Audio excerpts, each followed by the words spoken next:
શ્રી ભગવાનમાં રાજુભાઈ પગપાળા યાત્રા કરીને આજ સુધી 5,800 કિલોમીટર ચાલી ચૂક્યા છે. તે તારીખ 2/3/2024ના રોજ વરાછા હીરાબાગ પાસેથી અયોધ્યા જવા માટે રવાના થયા છે, જે ડાકોર, ગોકુળ, મથુરા, વૃંદાવન થઈને અયોધ્યા જશે. અયોધ્યા પછી તે ઋષિકેશ, હરિદ્વાર વગેરે ધાર્મિક સ્થળો પર પણ મુલાકાત કરશે. આપણું નામ આનંદનગરમાં હું રહું છું. 111 નંબર વરાછા આનંદનગર. હું સુરતથી આલીને ડાકોર, પછી ગોકુળ, મથુરા, વૃંદાવન, બરસાના, ગૌધર પર્વત પરિક્રમા કરીને અયોધ્યા જવાનો છું.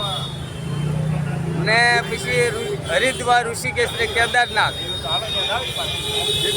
મારું નામ ભગવાન બારાગભાઈ ઉર્ફે બજરંગી. તમને આ વિચાર કેવું આવ્યું? અયોધ્યા જવાનો વિચાર કેવી રીતે આવ્યો? મને વિચાર આવ્યો, મેં ગીતાજી 11 વખત વાંચી, ભાગવત 2 વખત વાંચી, રામાયણ 3 વખત વાંચી ને વિષ્ણુ પુરાણ 1 વખત વાંચ્યું. એના જ્ઞાનથી મને બળ ને શક્તિ ને બુદ્ધિ આવી ને એની તાકાત, મારી ખોડિયારનો તાકાત, મારો હનુમાન, ગુરુક્યા હનુમાન ને કૃષ્ણને ને રામચંદ્ર ભગવાનને મહાદેવના બળથી હું જાઉં છું.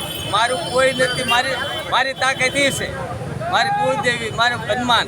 કેટલા દિવસનું સફર છે તમારું? મારી 90 દિવસની સફર છે. 3 મહિના. 3 મહિના. Reporter Hanif Malik, Janadesh news, Surat.